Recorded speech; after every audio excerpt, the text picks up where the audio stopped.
It is November 19th. Where have the days gone? Public Safety and Just Affairs Committee, roll call, please. Calling the roll, Mr. Gallagher. Here. Ms. Baker. Here. Mr. Tuma. Here. Mr. Brady. Mr. Brady is absent. Ms. Conwell. Ms. Conwell is absent. There is a quorum.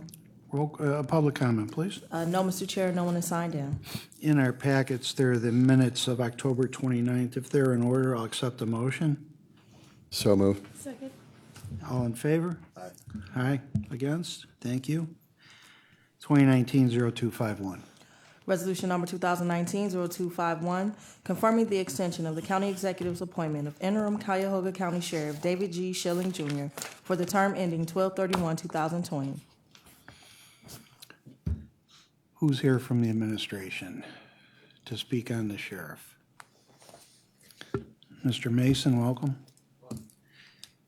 If you would, because it's a little convoluted with the new, with the passage of the amendment to the charter, so if you could take us through the timeline that's involved with that, and I know that we have the present sheriff can stay until January or December of 21.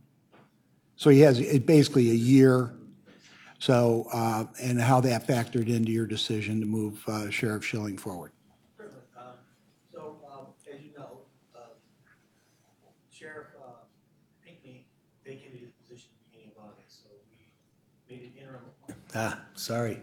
We made an interim appointment. Before we did that, we kind of interviewed and checked with the current staff available in the Sheriff's Department to see who might be best suited for that. After many conversations, we thought that Sheriff Schilling should be appointed as an interim sheriff. And we didn't know how that would go and what the process of that would be, except that we were going to go out and look for a permanent replacement. So we asked to do a search to find a new sheriff for our county, all the time while Sheriff Schilling had been doing the job. And to our delight, we've found that he's doing a great job, and that the personnel who are currently working for him and in the Sheriff's Department respect him, follow him, and I thought we've been having what I would call a good experience since he's been appointed the interim. So that was happening at the same time we were doing a search. We had the search come in. Sheriff Schilling was one of those persons, part of the search of 4 individuals that we really got down to an interview, and thought that given all circumstances, he was the appropriate person to lead the Sheriff's Department. Now, the charter amendment, which passed then on November the 5th, changed a little bit of the requirements for the sheriff to be, the next sheriff to be, but it also contemplated that whoever is in that position could remain in that position until the end of 2021 under all circumstances. I have talked to Sheriff Schilling about the new requirements that the charter required, and he's agreed and has already started in the process of meeting those requirements. So it's our belief and hope that by the time we get to the end of the year, he will have fulfilled those requirements that are necessary to be the sheriff under the existing requirements. So we're hoping that that's the status will be at the end of this year.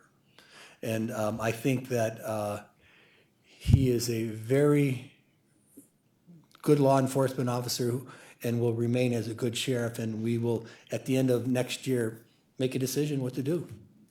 Okay. Whether we keep him or change him or whatever we do with it. Okay, so and I don't know if this is your plan, but if for whatever reason he's not qualified in a year, are you keeping the same group, or are you going to do another search, or you don't know? I don't know that we've discussed that. At this juncture, we're happy with him as the sheriff. Now, certainly if things change, then we'll have to take another look at it, but right now we're very happy with his performance and the people below him. Right, okay. It's just, I would, as a personal favor to me, I think we have an HR department that's perfectly capable of doing a search for employment here in Cuyahoga County. We are rather blessed with retired law enforcement, as you well know, throughout the county. And as it turns out, 3 of the 4 were from Cuyahoga County, so I think the talent is available and it would save us money, but that's just my 2 cents on that. No, if you don't mind, I agree with you 100% on that. It was just the timing of events that created that. When we were believing that we had to go, we can search outside the county for that replacement, that changed things. You know, we thought that was that was an option, but it's not. Right. Well, it just seems with this administration that their history is let's hire a company to do a nationwide search. And in my humble opinion, that has not always been effective. I think we know the talent that's in 1.2 million people in Cuyahoga County, and I think we can handle things here. But that's just my point. Understood. Any questions for Mr. Mason? Yes, ma'am. So that we don't find ourselves vulnerable as we are now in not having a replacement yet, except for Sheriff Schilling, will you continue that search, say, mid-year? I mean, how will you know whether or not you're going to need to redo the search? Because the people that you may be looking at now are, in a year's time, they're going to be somewhere else. How will you keep that fresh so that we're not caught again in June or July or even October of knowing that it's not going to work out with Sheriff Schilling? I would suggest that sometime in late spring that we will have a more complete resume of the sheriff working in the position as sheriff, and that will kind of guide us as to what we want to do. But I'm comfortable with where he is at right now, and I think that we'll have good things, but only time will tell.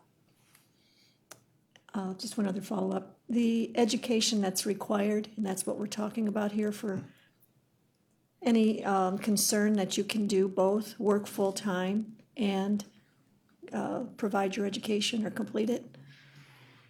I think it would be directed to the sheriff. Okay. Yeah, I think we'll have the sheriff up to testify. Okay, well, it's a concern for us too, to know. Right, well, when he gets up here, I want to, Okay. any questions further for Mr. Mason? Are we good? We're Yeah, good, okay. thank you. Okay, thank you. Sheriff, welcome. Good afternoon. This is a new thing for all of us. Yes. With the charter changes, you're well aware. You have some work to do. Yes. I congratulate you on the administration picking you to at least lead the charge through 2021. What you have shown, at least myself and many others, is that you're certainly capable of the charge of Sheriff Cuyahoga County. Is there anything that you'd like to let us know about? And I know Ms. Baker has a question on how you're going to handle work and school, which many of us actually I've had to done do. Sure. that didn't pay attention right off the bat. I think that would lead us into a more comfortable position on where you're at, how you're going to handle it, what your plans might be, Yes. and where we're at right now with the jail, and where do you think we should be going? Okay, well, Councilwoman Baker, just to respond to your question, I'm in the process. I have a student ID number, so I'm in the process of registering for Tri-C. Last week, through Councilman Schron, he had introduced me to or had made a phone call to the president of Tri-C. And that followed with a meeting with Chief Clayton Harris and some of the staff of the Criminal Justice Program. And we talked quite extensively last Friday about moving forward, enrolling, where I would be with my work experience, training that I've received over the last 25 years, and where that would put me in being able to achieve an associate's degree. It's their feeling that right now, without even reviewing the material that I gave to them, that is a strong possibility that I would more than likely be eligible for half the credits toward an associate's degree.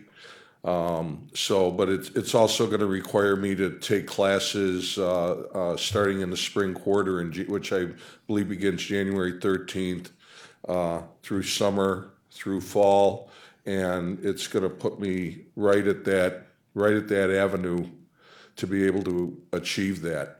It's going to involve me, going to classes at night, whatever I have to do. I enjoy this job, and I've enjoyed my time serving as the period I've served as the county sheriff. So I want to achieve that, and hopefully move forward into 2021 should I receive a nomination from the executive to do so. If I may ask, that's great to hear, and it sounds like you're goal-driven, which is what we need.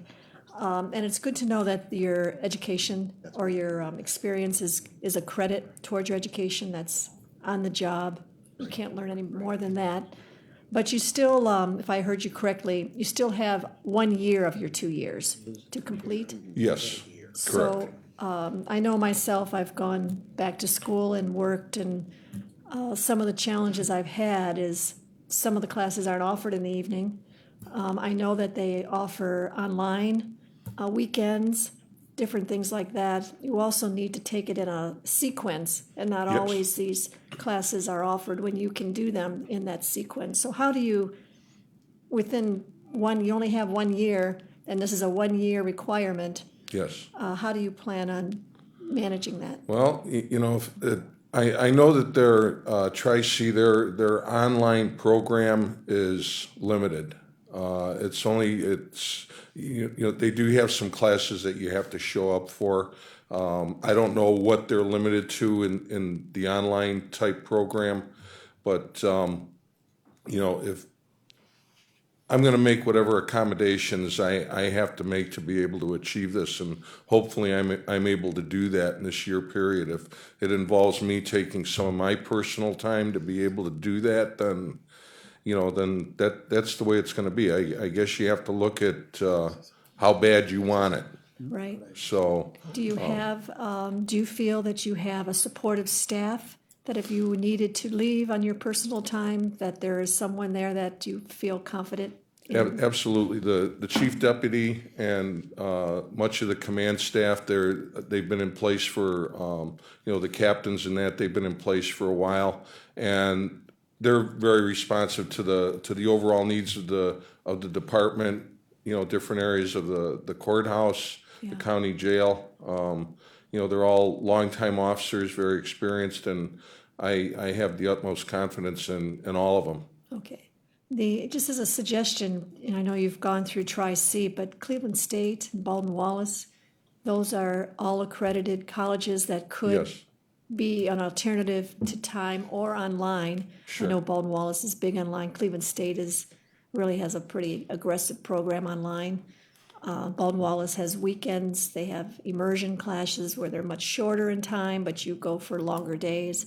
Okay. You may want to take a look at what's beyond Cleveland State. Sure, I would beyond explore. Tri-C. I would explore that. My goal right now is to get enrolled in a program as soon as I can, so I could get this going. I don't want to, we're kind of moving toward the end of the year. I don't want to be lagging behind, and maybe, and I believe the legislation says that council can grant an extension on this if you're close to achieving that degree. I don't want them to have to grant too much of an extension if that should come up at the end of 2020, Right. going into 21. I guess what I'm suggesting is that if Tri-C offers the program, Yes. and you're enrolled and you're good to go, and they don't offer whatever class that you need at the time that you can take it, you may find it at Cleveland State. Sure. That's all I'm saying, and they can transfer the credits over. Yes. Yes. Sure. Thank you, that's all I have for now. Thank you, Ms. Baker. Mr. Chairman. All right, thank you, Mr. Chairman. I want to thank the sheriff and staff for being here this morning. So, Sheriff, what is the name of the program or degree that you'll be enrolled in or that you're seeking? It's going to be a criminal justice degree, is what I'm going to be enrolling in their criminal justice program. Okay, and with that, when is the anticipated graduation date, or where you get the actual certificate or degree? I don't know how they set that up. As I said, I'm hoping to have the requirements completed by the end of next year. Now, when I would actually I guess, walk or get the degree. I don't know how they award those over there. Okay. So, And do you know approximately how many hours it takes for a criminal justice degree? I believe it takes, from what I'm hearing, like 60-some credit hours. Okay. And just from their initial evaluation, when I met with them last week, I may be halfway toward achieving that already.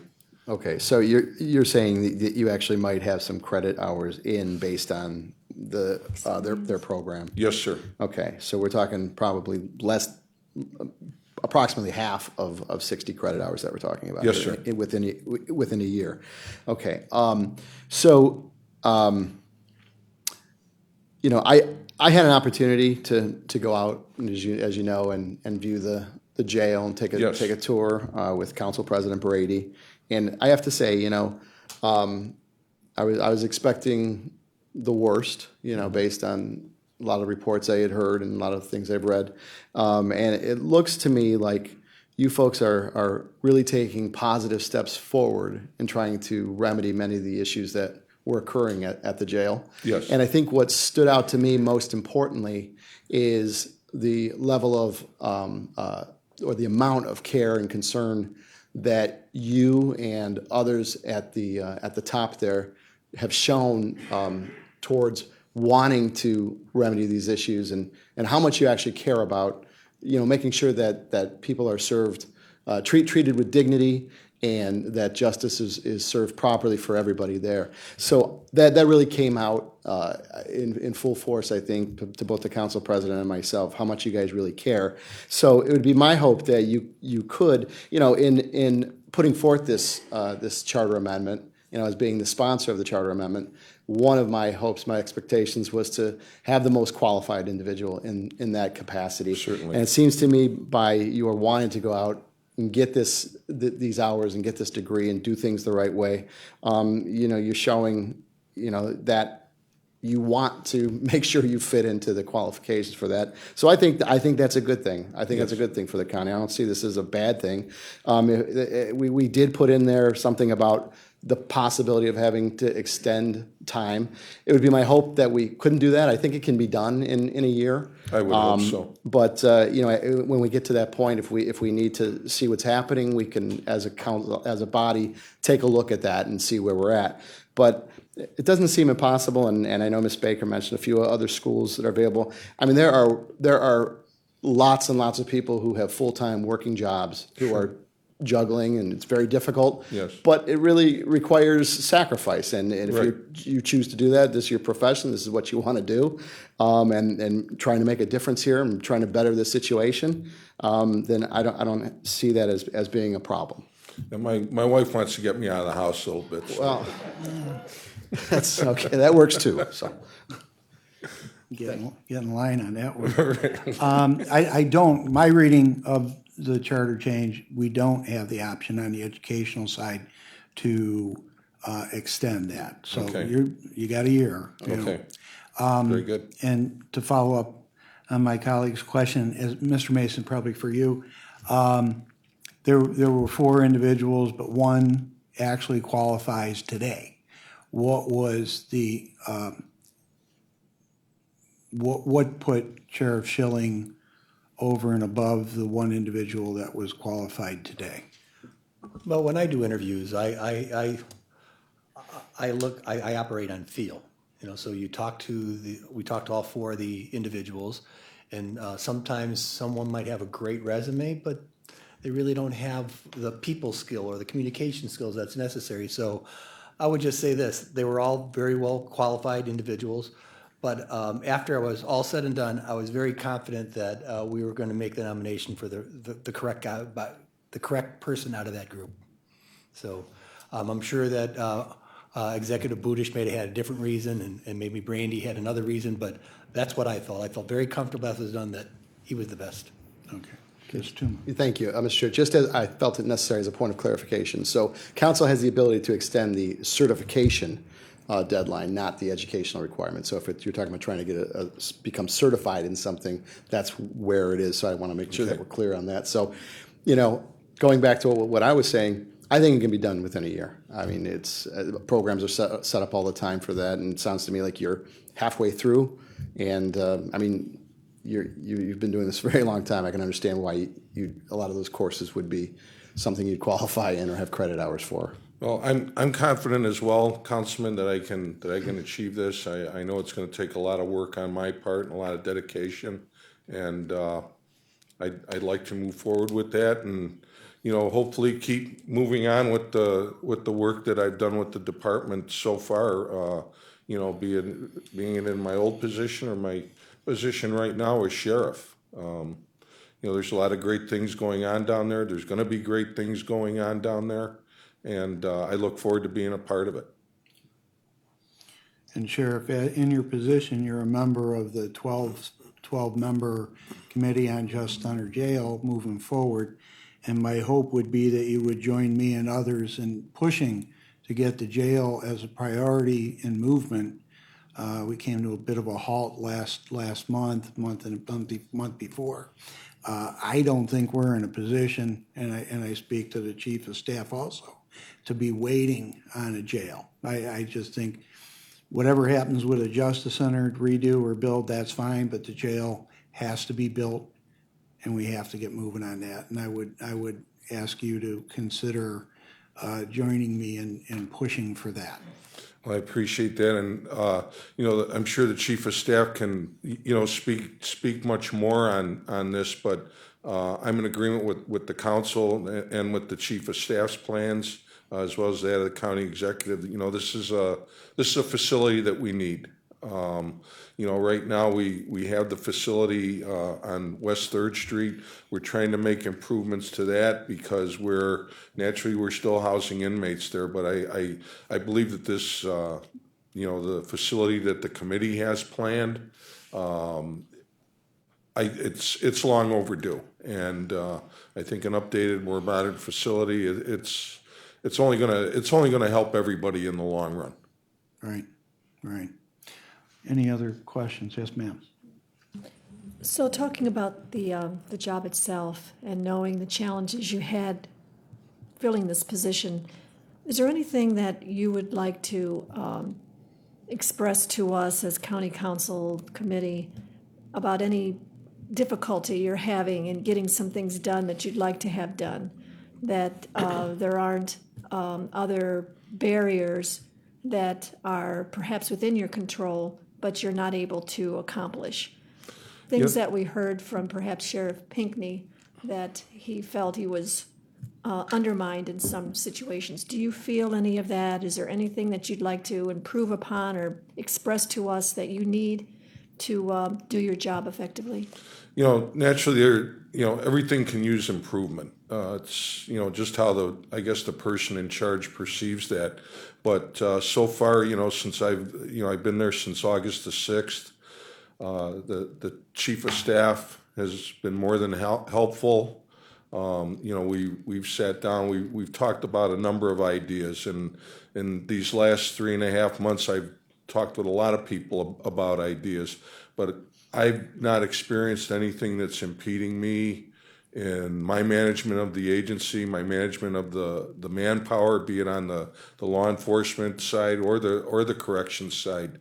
There's a great staff there, and I've not experienced that. I don't know what Sheriff Pinckney experienced, but I know that I've not experienced anything like that. Anybody trying to misdirect me or hold me back from wanting to move forward with something. Okay, that's good to hear. In your 2 or 3 months then, since August, November, do you feel that what you knew, especially there's probably a short list of what needed to be done, have you felt that you've been able to accomplish those things that seem pretty, I don't want to say simple, but doable? Do you feel like you've accomplished the most doable list? Yeah, Councilwoman, I kind of did a plan moving forward that I wanted to present today. Good, thank you. And but so far what's been done, I've I've had no impediment, and again, it takes the work of a lot of people over there to, get these things moving.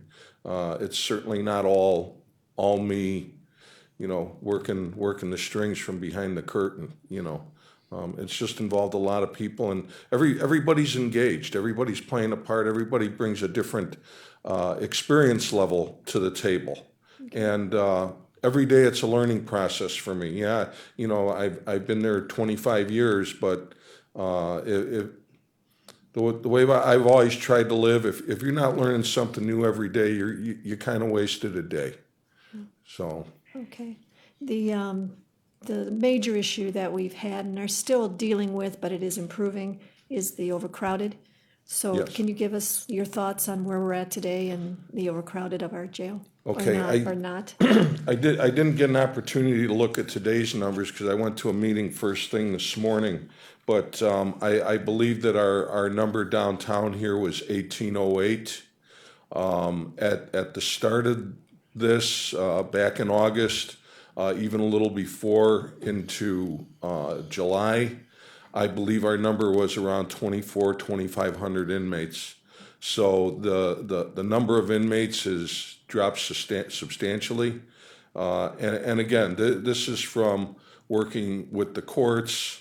This is involved getting more staff into the correction center that can better manage the movement of the inmates. Deputies that can move the inmates to court and keep that flow going from the bullpen where we keep them prior to going to court. So there's been a lot of stakeholders in this that have made that part of the operation work and work well. And it's not a perfect system. We do have some blocks that we stumble over maybe every other day. But I'm comfortable in saying that I believe that the correction center is in a better position now than it was 3, 4, 5 months ago. And it's my belief that this can only be improved upon, and I see it going in that direction. Okay, that's good. You mentioned the correction officers. Are Yes. you satisfied or at least moving in a positive direction as to the number of correction officers you now have for the inmates that are there? That seems to be working well. I believe that we're at 675 possibly corrections officers, and we're moving forward. 675. We're moving forward with that. We currently have approved but vacant positions of 50 corrections officers. So we're hoping that by the end of the year, the early part of next year, that's going to bring our number to 725 officers. And that plays a big part in the overall operation of the facility. It's going to be the most corrections officers that we've had at the facility in my years of working there. But we need it. Everybody's busy up there. Right. So Good. Sounds like you got things managed. Thank yes. you. Thank you, ma'am. Sheriff, we're looking for that man or woman that's going to be able to stand up and tell me or chief of staff or the executive, no. With the backup that if you're being forced into something, you're willing to resign. Would you do that? Yes, I would, because I have a vision for this agency the way I want to see it go. All right, and I'm hoping that I be allowed to serve in this position with some sort of autonomy. And I think it's important for the sheriff to be able to have that in order to govern the agency, the movement of the staff.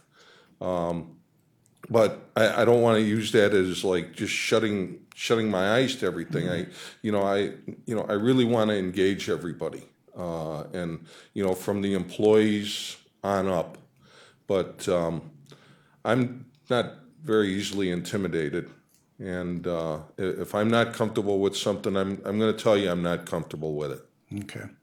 I think that's important, and I think what has been provided, and with the new charter change, provides you that autonomy. Yes. At least a little bump up that if indeed you are the confirmed sheriff, or whomever that person is. It does provide that, but we, past being the past, we had some situations where that autonomy just wasn't there, and it led to some pretty bad things, in my opinion.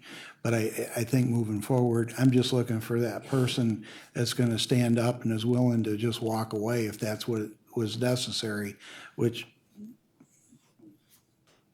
I recommended twice to the previous sheriff. Sure. And I understand people got to eat, but, your professionalism and being a lawman, I'm not, an executive isn't, you are. And we're going to have to rely on you, your expertise, or whomever is that person in the sheriff's seat to run the department as they see fit, regardless of what we have to say. And sometimes we may be right. Those are probably few and far between when it comes to being an expert and letting professionals do what professionals do. Throughout my career anyhow, I've always let chief of police be the chief of police, fire chief be the fire chief, and I think it's really important to let the sheriff take on the duties of the sheriff in toto. Sure. So that's what we're looking at. But I'm glad to hear you say that. Is there anything you wanted to present to us further? Well, I did have I did want to present a plan moving forward. It won't take me too long, but just some ideas I've had, kind of from the first days of my being here up to where we're at right now. And I initially being new to this position, back in August, I was cautious with initiating broad changes to the agency. But I did feel it important to stabilize the department and concentrate my initial efforts and those of the staff on the problems facing the correction center. And while the operations of the correction center continue to be my primary focus, we've realized marked improvement to many areas of the facility over the last few months. And this was due largely to the dedication and professional commitment of the corrections staff at many levels. The Department of Public Works has been wonderful, and they continue to concentrate their efforts on making long-needed repairs and improvements to the surrounding the livability and workability of the facility. Also playing a big part of this has been the Department of Rehabilitation and Corrections, where by their regular monitoring visits, to make sure that we're in compliance, their guidance. We continue to take corrective action to resolve the deficiencies, and we meet regularly to address unresolved issues and increase our compliance levels with recognized jail standards. And I'm proud to say, and I touched on this a little earlier in one of your questions, that through the engagement of many stakeholders, meaning the staff, the wardens, the director, what have you, the population of the center has dropped below the facility's state-rated capacity of 1,700 or 1,765 compared to last year's population that topped over 2,400 inmates in the jail.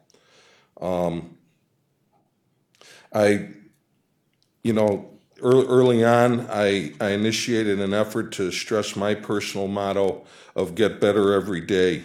And I've tried to reinforce that attitude among the members of the department, the command staff, the deputy sheriffs, the corrections, and the civilian staff.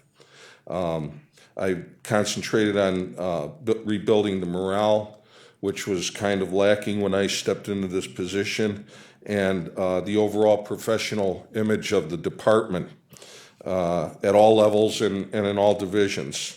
It's important for me to make I want to make the Sheriff's Department the type of agency where people want to come here to work, all right?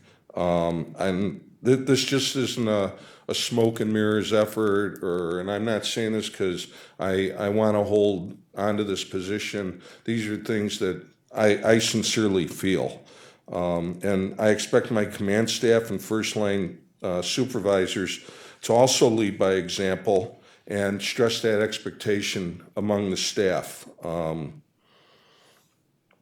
I've tried to be a bridge builder by strengthening the department's relationship with the Common Police Court, my visibility and relationship with the members of the County Council and other governmental entities by initiating positive solution-solving dialogue to some of the problems that we've experienced in those areas. I feel it important to work side by side with my command staff and learn everything I can about the inner mechanics of the department. Being in the position that I came from, sometimes you're aware of the inner workings, but maybe you're not fully engaged in some of those upper management positions. Well, now the buck kind of stops on my desk, so I'm learning every day, and while I feel it's important to engage the command staff, I want to engage the deputy sheriffs and the corrections staff and the civilian staff as well. These are the people who are boots on the ground every day. And they're, I guess for lack of a better term, the important spoke in the wheel. And their thoughts and ideas are an important part of establishing a buy-in mentality and giving them a sense of ownership. We're together, we're all involved in the formation and the establishment of a strategic plan that's going to set the course to guide the agency into the future. I feel it important to build trust and engage all the employees, because if you can't build trust, you're just not going to get a lot accomplished. That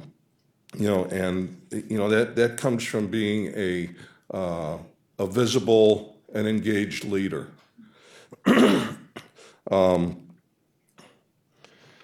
I want to continue to build and cultivate a solid leadership team, and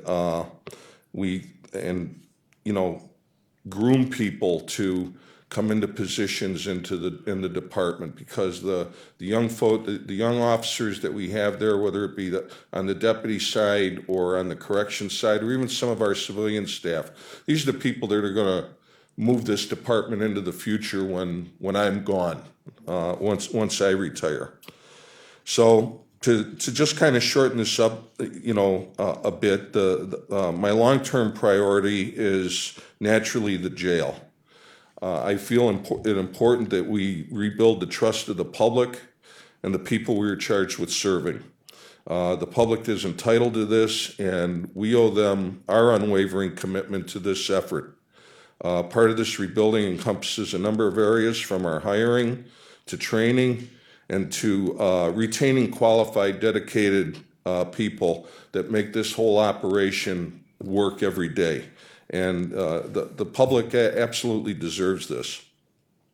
Currently, we're lacking a full, complete, updated policy and procedure. I want to work to get some kind of a playbook, if you will, so that when a deputy or whoever, we have some sort of situation, we know which direction we're going to move forward. We have a plan. We have a mission. We know where we're going. And one of the big things, and naturally this is going to take money, but I know there's things in the works right now, is our technology needs to be updated. As many of you know that issue already. Much the way we do business is, and perform our daily tasks is antiquated.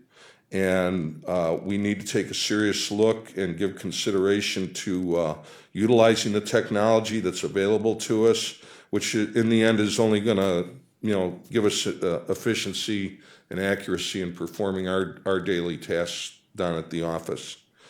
In closing, the many of these changes, I realize this and you realize this as well, don't happen overnight. It takes establishing and instilling a culture of change and consistently engaging the employees at all levels. And again, this takes the buy-in of staff and the development of positive attitudes among the people that are there. Again, the important thing for me is being a visible presence down there at the Justice Center, and being a positive and engaged leader who provides an example for all and leads by example. Equally important to that is providing a strategic direction and focus for the agency and the employees as well. So it's kind of where I'm at. That's kind of where I want to see it move right now, and I'm sure that those things, they can change. There'll be other issues that we improve on, but these are the things that are important to me and important to the staff in wanting to move the agency forward in a more positive direction. Yes, ma'am. One thing I didn't hear, and I'm sure you're very much involved though, is Metro. And Yes. how they have now officially are there to take care of those that they find perhaps have intake, Yes. mental illness, suspicions of that, or drug addiction, and, a whole list of different things now that, do you feel that now that they're there and in charge for their part of their responsibilities, do you feel that you have overcome some of the issues that we had earlier, that those that are in need are taken care of at the time that it's first suspected? It appears to me, Councilwoman, from the reports that I receive every day, I know that we do a telephone conference every morning, and it appears that Metro is moving forward in that direction, to provide that kind of care to the inmates that we're seeing. Naturally, I know they're, even though that they have the contract now, they're still experiencing some growing pains in other areas, but I believe that Metro is working to resolve those issues. I'll just speak for myself, but if you have any issues there where you feel that Metro is not stepping up, or you feel that there's more that's needed and that it's putting perhaps some of our inmates at risk, please let us know. Absolutely. I appreciate it. Thanks. Thank you, ma'am. Anything further? Good. Well, Sheriff, thank you for being here. It's been Thank you for informative. having me. We have, normally we'd probably let this go 3 readings, but to go 3 readings, your position would be timed out. So we're going to have to, if the committee is willing to move forward, we'd have to keep Sheriff Schilling, we'd have to do this under second reading suspension. So I'll ask the committee their position on that. I would be in agreement. I think we need to keep the continuity. I think you've shown that you are certainly invested in this job and have a record now of understanding and moving forward. And I wish you the best of luck. I hope you succeed in the next year. And I certainly would be in favor of moving in a faster way. Thank you. Yes, sir. Through the chair, yeah, I am in agreement with my colleagues here. I think we need to move this along and keep the this consistency here and do what we can to get the most qualified person in there. Okay. Hearing from the committee, I'll accept the motion on Resolution 2019-0251 to the full council under second reading suspension. So move. Discussion? Sheriff, I wish you good luck on the education side. I wish you good luck on the professional side, and I wish you good luck on the personal side. If you need anything, I will tell you what I have for 10 years told everybody. This council is here to help. We're not here to hinder. And we're here to make your life as easy as it can be with whatever we can provide. So don't hesitate in any way to let us know if there are concerns that you have. All in favor? Aye. Aye. Against? Thank you. And Councilman, if I may, real quick, I remember you told me that at the start of the interim period for me, and believe me, I'm honored. I look forward to working with each of you, and I just want to continue the momentum that we built and move this agency along. And I thank you all for giving me that opportunity. Well, thank you. Have a seat, and I'm sure you're going to be coming up here. We got visitation at the county jail. Where are we at? 3 weeks ago, we had the public defender with some concerns, and we gave you 3 weeks, and what do we have? Well, we, in front of you probably have a flyer for the attorney visitation. We intend to get this flyer out to the defense bar, and they have an organization, the Cuyahoga County Defense Association or League or whatever they call it, but I tend to go to one of their meetings and kind of talk to them a little bit about it to let them know what the hours are. And basically what we've done is opened up the jail for visitation by attorneys to almost whenever it's possible. On Saturday and Sunday, their hours are from 7:30 to 11. Then they shut down for a count, and then from 1:30 to 6 o'clock, and then they shut down for a count, and then from 7 to 10. On Monday through Thursday, it's those same hours that'll be open. They can call, make appointment, or they can just stop by. We also are experimenting, and I believe we're starting in a week or so with the video conferencing, and that's going to begin first with the family and friends who are visiting their loved ones who are incarcerated or being held, and see how that works, knock the bugs out, and then make that available to the defense bar so they can speak by video to their clients without having to go into the jail at all. So we're hopeful that those measures will reduce the stress on it. I have spoken with Public Defender Mark Stanton a couple times now about working through these issues, and one of them that he raised to me most recently on Friday was that he thought there was still some space where we might be able to create contact visits for the inmates and the attorneys. And he suggested where they were at. I intended to get there yesterday or today and just to schedule it and allow me in, but tomorrow or the next I will be there, look at the spaces he's talking about. I talked to his assistant, Jack Green. Him and I will go there together, take a look at it, and see what we can make do of that if we can. So there's still a couple more steps, but I think what we've put out on this attorney visitation form is going to help. I believe it'll help a lot. And what will be the most value, if there's an issue that an attorney has at any time trying to get in to see their inmate, the assistant wardens have provided their cell phone. So they call them, and they'll make sure they get up and see their clients in short order. So it's a pretty good plan, and we're going to keep tinkering to see if we can make it better. When will it be implemented? This is now. It's now. We're ready. Yeah, we're ready now. I believe the staffing is in place for those hours, those extended hours. So yeah, we're ready to go. So it's all scheduled, no walk-in? No, walk-ins they're acceptable too, but if they you're a walk-in, it's understand just going to it's- take a little bit more time Right. to get the inmate wherever he's at, to get him to the visitation room and those things. But certainly you can schedule it or you can walk up, and we prefer a schedule. It just makes it easier on everybody. Right, and this is posted on the Hasn't website? yet, not yet. We just wanted to bring it to your attention. Certainly, unless you've got some additions or changes to it, we'll post it and run with it. Mr. Green?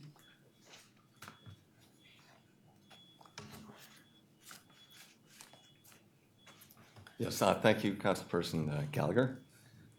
I want to, again, we are in receipt of this inmate visitation, and Mr. Stanton got this, and we are very grateful for this and moving forward. I think I would be amiss if I didn't, there's still some concerns, and I want to make the council aware of the concerns that we have as the defense bar. And myself, Jack Green, I've been with the public defenders maybe 32 years in January. So I do have some experience myself. Let me tell you what's great about this, and the council should be aware, the court tower visits on Friday afternoons. This I have found in my last few years have been fantastic. It's taken cooperation of the common pleas judges and the sheriff's deputies, and it's worked out just great. On our flyer here, they list Judge, or I should say, floor 16. I'm sure that's Administrative Judge John Russo, and 19, which I believe would be Judge Michael Shaughnessy. I want the council to be aware that also I've been working on floor 22 for the last maybe 2 years, and I can tell you that Judge Dina Calabrese, Judge Joe Russo, Judge Brendan Sheehan, and Judge Brian Corrigan have also implemented this, so we have been able to visit very well with my clients on a Friday, unlimited time, person-on-person contact, which is essential, okay, which I have found, especially in my later years, is essential to establishing, our relationship with our clients. So that is working fantastic. I'm excited about the remote video visitation. That will be very helpful if we need to have a quick visit with someone that's in there. That's going to be great. The two concerns that I do have. What we do have on the flyer are the attorney inmate visit hours. And the number that we call, that's pretty much what you see there is what's been going on for the last 30 years. That perhaps maybe the night hours are new, but the problem is in the implementation of this.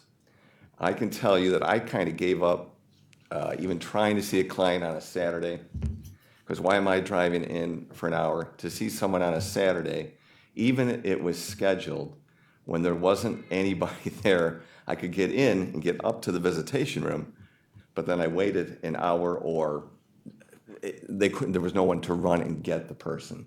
So this would be great if it's staffed. And I think you probably heard that from Mr. Stanton previous, so I'm just going to underscore that that it will be the implementation of it. The bigger issue, and I'm hoping to, and I talked with Mr. Mason, that perhaps myself and or Mr. Stanton will go over, and let's look at the space. We talked about a meaningful consultation with our client, okay? There is only maybe 1 or 2 spaces that you can really do that in the county jail. When we go to the 5th floor, or if you go up to the 7th floor, there's metal seats to sit on. There's a glass window, and we're talking to our clients on the phone through the glass. But next to the client are 5 other people charged with crimes, or next to me are 5 other attorneys. There's no way to develop a relationship. You can't even talk about the case, really, in confidence. So, this would be great if we're going forward to really improve this jail. Let's establish a room where there's no glass, no phones, it's all contact. Because think about this too. When you're going over the evidence with your client, and as you can see today, we have body cams. We have hours of body cams. You can't hold a body cam up through the glass, talk on the phone, and talk about your case. I mean, think about that. So going forward, that would be fantastic, and hopefully we can establish some of those rooms. And I think that's it. I think that I wanted you to hear our concerns, concerns of our clients, and I think the concerns of the defense bar. Thank you. Right, and Mr. Mason's going to meet with you tomorrow. I was over there today all morning. I didn't get up there also, but I made a suggestion to Mr. Mason with Ms. Morales, I think should be part of this. Because we're dealing with the facilities that's past its prime, and I keep harping on moving forward on the new jail ASAP, and I think you would agree with that. But we're going to do the best we can regarding that situation. But other than that, it seems to be sufficient to move forward. Again, staffing is a concern. We're kind of prisoners of the weekend call-off. I don't see that changing too much in the near future. Hopefully, we can adjust with staffing with anticipated call-offs, but I don't know how we're going to do that. That's going to be a question for the sheriff and his team. So as long as it's being implemented to what we consider to be reasonable. I mean, unreasonableness just has no place, and doing nothing has no place. So I'm happy to see this that is posted, and that it can work because it has been working, but this is a more broad forum. And if we can get the physical spots down, I would assume you'd be okay with that, Mr. Yes. Yeah, okay, well, let's get through tomorrow then. Maybe if I have time, I'll visit with you and see where we're at, and then have a timeline on when that could be, if we identify space, how we can handle that. And Yeah, I- that'd be and I- great. But I think, obviously, I appreciate all the work that's been done up to now, and I think you do also. But if we can get over that last hump, I think everybody's comfortable that we're on the right road. Right. It's not perfect, but, and then in 2020 on the video, what's the ETA on that? Early, mid? Again, what we want to do is do the test pilot with the families who are visiting the inmates, make sure we've got that down to an art before we start tying up the attorney's times with it, so. Right. But we do think it's going to be by February for sure, available to the attorneys. Okay, all right, well, that'll be much more helpful then. That'll be helpful, Councilman, with like the quick visit, but again, these conference rooms are absolutely vital to our, for our clients and their right to access to their attorneys. Right. And you find using the judges' courtrooms is ideal? That for me in the last couple of years is almost exclusively what I would do on Friday mornings into Friday afternoons. The problem is when you need to see a client on a Monday or a Tuesday, or that you still do need to get up there. But that has worked well, and I can attest to the cooperation beyond what Bill has here on the sheet of other judges, as I've mentioned, and the cooperation of the deputies on those floors, which has been fantastic. Great, okay, well, we'll keep on, any other? Yes, sir. Real quick. You had mentioned to the public defender, you had mentioned an issue with one of the numbers, the telephone numbers. What's the problem there? I thought Bill had alluded that they'd give you guys a warden's number and someone could call up. So what's the issue with? No, there's no problem with the number. What I was saying is that the sheet this is already in practice. We're already doing this. I'm worried about the implementation. Okay, but there's already a number you call? Yeah, I guess there's 3 new numbers on here, I guess, that we didn't have before, which are Associate Warden Christopher O'Donnell and Shimo, which that is new. Okay. So my understanding is, the problem is I'm wondering if I'm up there on a Saturday morning and I'm calling Sergeant Christopher, what good is that going to do me? You know what I mean? Right, no, you're looking for practical Yes. results here, I understand. I understand, and I know they're working towards that. This is going to take a little bit of coordination, I think, on the part of the administration here, and I think they're working towards that. I think everyone's heard the concerns, and they're legitimate concerns, so I don't see why this couldn't be implemented rather soon. Thanks. Right. Yep. Thank you. Any further? Okay, well, thank you Okay, for all thank your you. efforts, and we'll stay in touch. Finally, Sheriff, on the emergency calls from the county jail, Mr. Mason also, to Metro Hospital. What have we found out?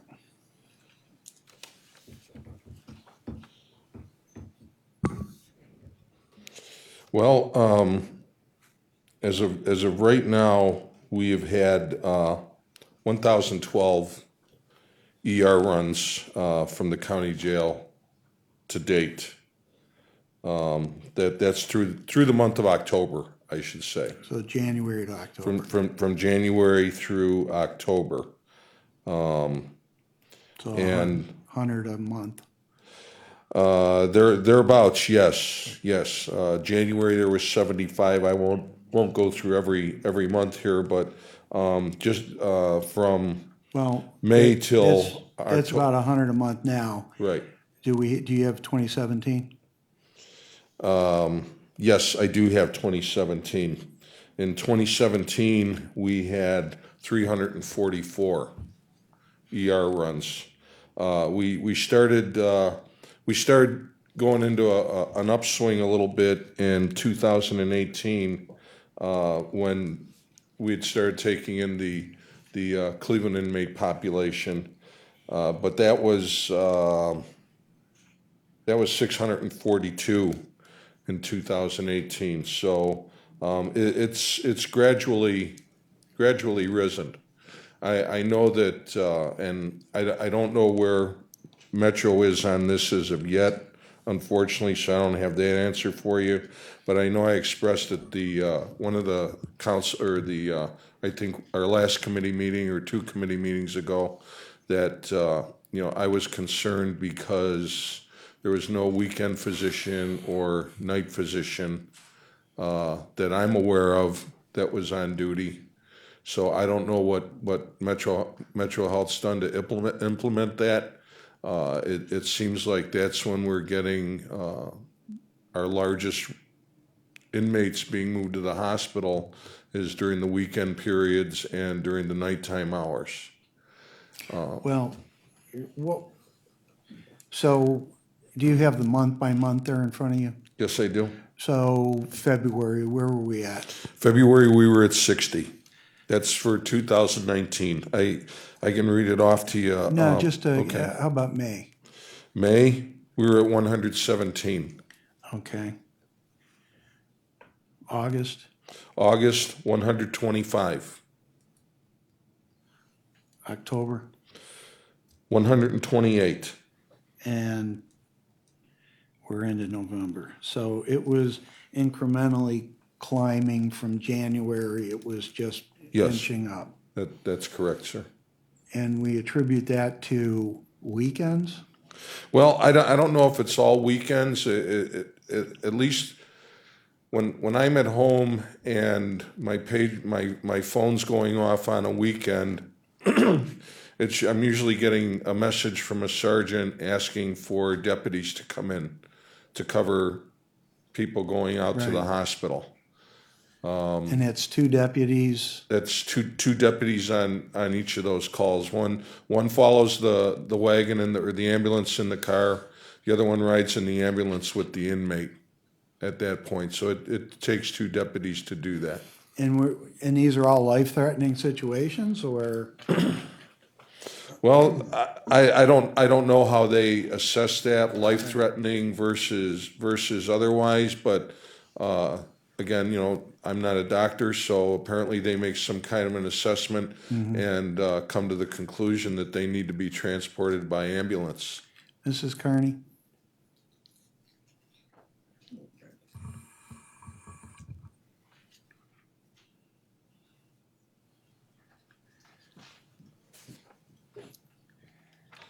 Good afternoon, Councilman Gallagher. I should have called you up earlier. So what's happening?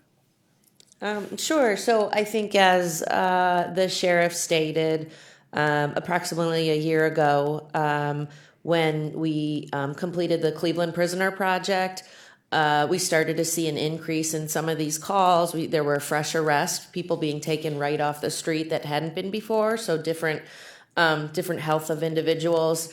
And then we did see another slight increase with the Metro contract that was finalized at the end of April this year, or excuse me, the end of March, so April 1st of this year.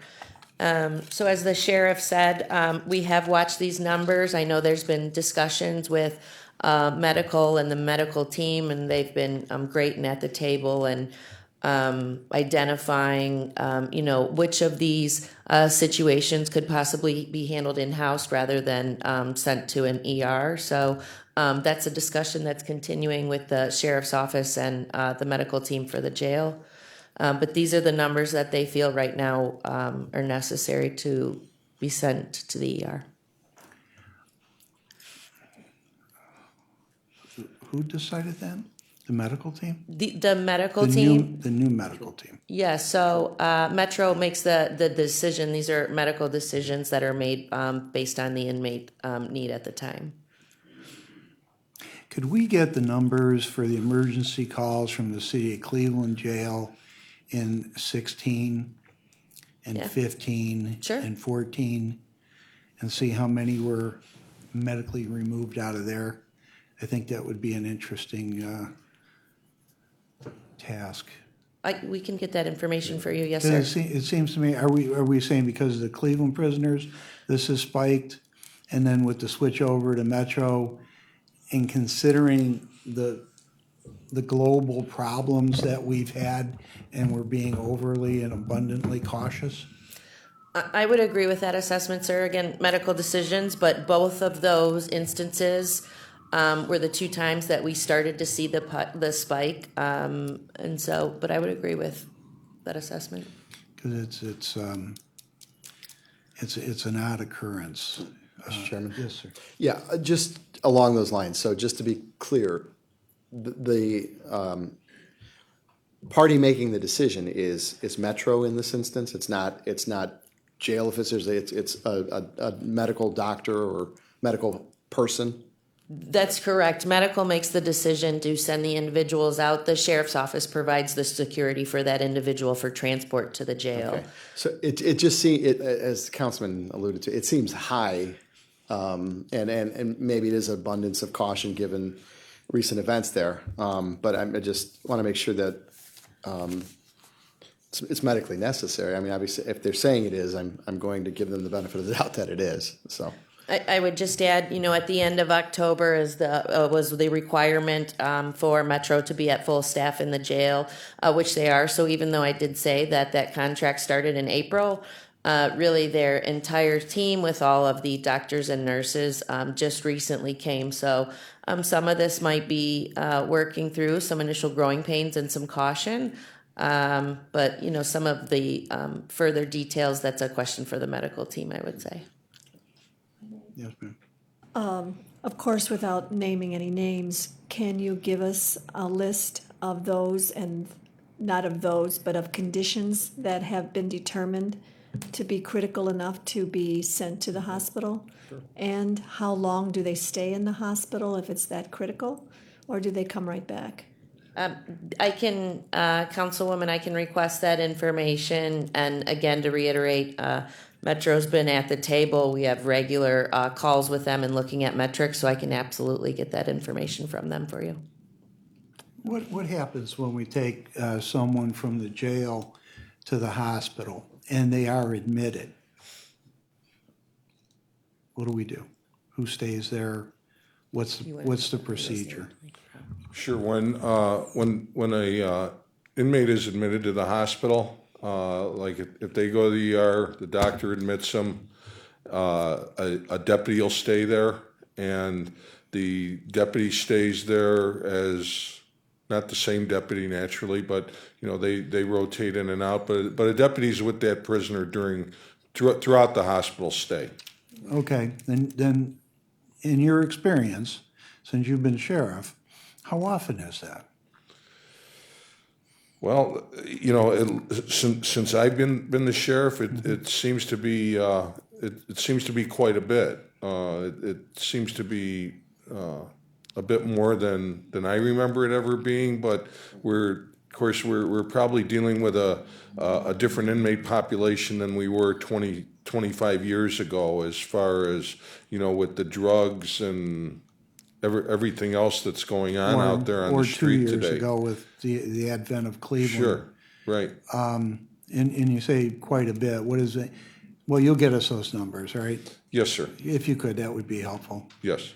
Yes, sir. Yeah, so maybe to the, Ms. Carney, who pays the emergency room bills once they get there? Is that through their insurance, or is it the county who pays it? Who does that? So the county would pay costs initially. I think for the majority of individuals, Medicaid kicks in after a 24-hour period or a certain period.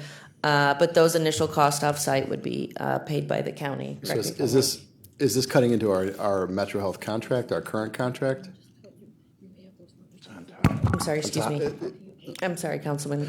I apologize. You had something there. Okay. So is this cutting into our current contract, or is this, as Mr. Gallagher said, on top of the current contract with Metro Health, or is this part of that, or? So I can tell you, for example, for the increase in transport costs, that is not part, because that's on the deputy law enforcement side, that is not part of the contract.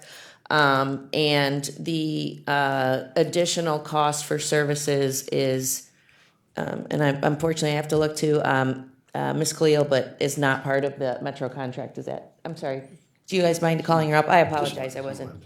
That's all. Yeah. So the question is whether, when they send individuals out for medical care, that cost is part of the Metro contract. When somebody's admitted to the hospital, or anything that happens at the facility, not at the correction center, but at the hospital itself, is a separate, it's part of our outside medical cost. Yeah, they're in our custody and care, so we're responsible. We're responsible for them, correct. But we also get bills from Metro Health or St. Vincent on occasion, from the facility, and also from the doctors at the facility. So we're not only paying the Metro contract, we're paying the Metro Hospital, St. Vincent Hospital, St. Vincent doctors, or Metro doctors, things like that. Okay. We've got to get to the bottom of this. And I've said it before, and I'll say it again, that, the Cleveland, the influx of the Cleveland drop-offs, prisoners, hasn't been as smooth as we had hoped. I know they're talking about a new police station. I think they better start looking at a new jail. Is anybody from the administration letting Cleveland know that, I got to tell you, this doesn't look like it's working? And we've always said, the council has always said, we're going to do it and provide services as long as we don't lose money. We don't want to make money, but we don't want to lose money.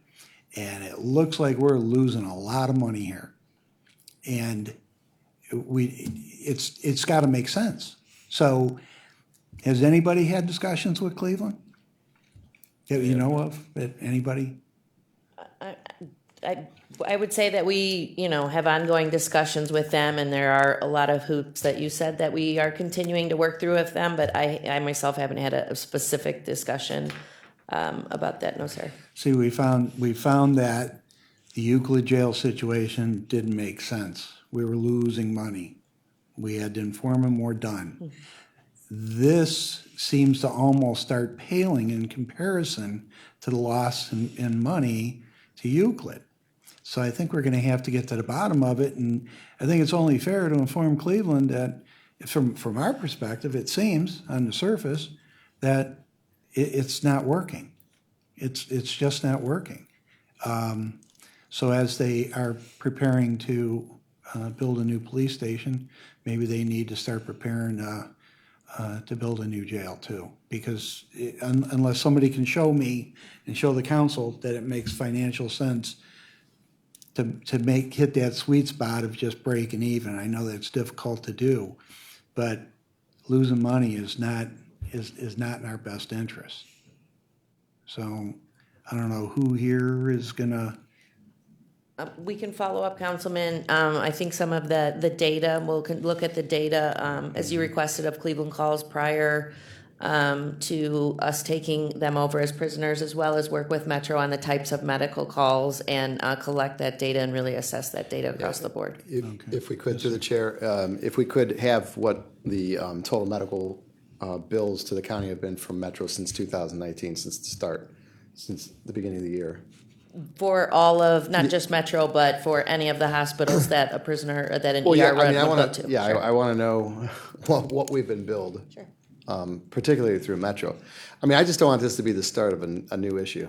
That's all. We're just trying to, and this could very well be, and likely is, decision on their part of medical establishment, medical practitioners, that certain people need to be taken to the ER. I just don't want a situation where it's anybody taking advantage of another situation. Do we have, and this is probably for Ms. Khalil, do we have costs from, say, 16 compared to present, maybe even 17?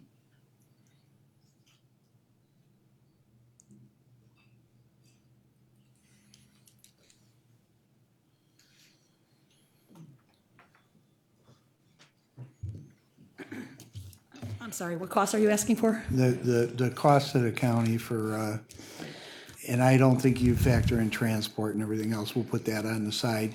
But what's it costing us in 16 to take these prisoners to the hospital? Outside medical. Right. If I'm remembering correctly, and I don't have that in front I of me. won't hold you to it. But if I'm remembering correctly, the outside medical for like 16 and 17 we're about 750,000. Where are we at now? Up to in 10 months this year, if you have that. No, that's the transports. Yeah. But we're going to, once we get all the billing done and everything paid, we're probably going to be close to $1 million this year for This year outside or medical. right now, to 10 months or 12 months? By the end of this year, when we receive all the bills and get them processed, because I know right now we're around 900,000. So once the end of the year comes, I'm expecting it to be about $1 million for the year. And like I said, in 16 and 17, I know we're at 750. 18, I'll have to go back and look. And could you break it out? Because I assume we absorb the cost of the Cleveland prisoners? Cleveland has prisoners that we take to, Once they're in our custody, now, right, at intake, when they come in, if we don't book them in, if they come in and they're injured or something like that, then whatever agency's bringing them in, they have to take them to the hospital. I'm aware of that, but once they're booked in, if we take them to the hospital, that's our cost. Correct. Could you break that out for us, and we can see where maybe that is a bit of the problem, maybe it isn't? I'd like to take a look at that. Okay, so you want the breakout of the Cleveland prisoners, Cleveland. or actually, you could just break out everybody's prisoners that from the various areas to find out who's going to the hospital. Okay, I can try. It's going to be mostly Cleveland. I mean, Correct. that's just the way it is. But I don't want to pick on Cleveland, but I think this is going more towards I think they better get ready to build a new jail. I will have to work with Metro Health on that, because all I know is when we get bills, I can't tell if it's a county inmate or a Cleveland inmate. That I don't know. Right. So I'll have to probably work with Metro to see if we can identify of all the bills I received, which were Cleveland, which were county. Okay, so if we could have, in what Councilwoman is a breakout of the injuries or the diagnoses that send them to the hospital, who stays, how many stay, the cost of that stay, not necessarily just the medical, but the transportation and security when they're there. It would be helpful so we could take a global look at this and find out. It seems to me that when we do that, we're gonna see indicators of where the problems are or where this spiked up and where we should be looking to maybe adjust that. Okay, I'll break out that. That'll take me a little bit of time, because again, That's fine. But I'll get you all of that. Speaking fine. of I did point. He does the details, which is what we sit on. That those are the ones that are admitted.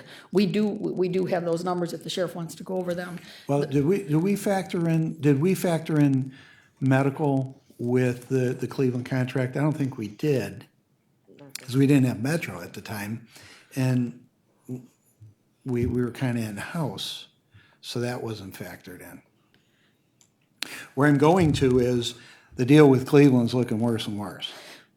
Correct, and those numbers I gave you, that's just for outside medical. That has nothing to do with the Metro. That has nothing to do with the Metro Health contract that we Right. get billed every month. Absolutely. Okay, And it has nothing to do with the food contract, which is Correct. probably going to double our costs. correct, So we've got a lot of things to factor here. correct. Okay. Yes, ma'am. Also, if we could, in your conversations with Metro, now that they are officially on board, they're at 100% capacity, do they feel that these numbers will, in their opinion, come down? Because they have now the personnel in place to diagnose and treat right there at the jail without concern about sending them to a full hospital. If you can look into that and get their opinion, these numbers may automatically drop with them now 100% there. Thank you. Anything further? Good. Have we gone out again for the food? No, so Councilman, the RFP is completed in our internal system on base. So we have to put a notice out that we are going to actually put the RFP out. So that's coming in the next couple of weeks. It's completed. It's going through the process now. So in a few weeks, it should be out for bid, December, out for bid for responses. Okay. One last final thing. Sheriff, you mentioned the computer systems in the Justice Center, not just yours, but the Justice Center. Yes. Globally are horrendous. We've been told that on the committee. Correct. And that's supposed to be part of a new or refurbished Justice Center jail. So that's, again, I think the reason we need to push hard to get the jail moving now, because you can't even really get a good count. Right, and you know, and I know these things have been talked about at some of the meetings with PMC. Some of those folks, you know, they've done a study on it, and it's just that right now it just seems like we have our system, Cleveland has their systems, the clerk of court has their system, and none of them talk to each other. I think that if the systems talk to each other, you know, from the common police clerk, you know, You're preaching to the choir. yeah. You have a probate system, you got an Right. appeal system, you got a domestic system, you have a common police system, you have a juvenile system, you have a prosecutor system, you have a public defender system, you've got a Cleveland system, police Cleveland system, sheriff system, and none of these systems are talking to each other. I don't know how this county functions. We were trying to do, and I'm no one to speak because of our ERP nightmare that we're in, but that's actually what we're looking at. And I can't wait for the meetings when we get the pushback to tell everybody their systems suck and they need to be fixed. And everybody's brother-in-law that's got a contract is going to be out on the street looking for work. That's all I got to say. That's my commentary. We got a lot of work to do. Thank you for your time. And do we have any miscellaneous? Any further questions? Good luck, Sheriff. Thank you.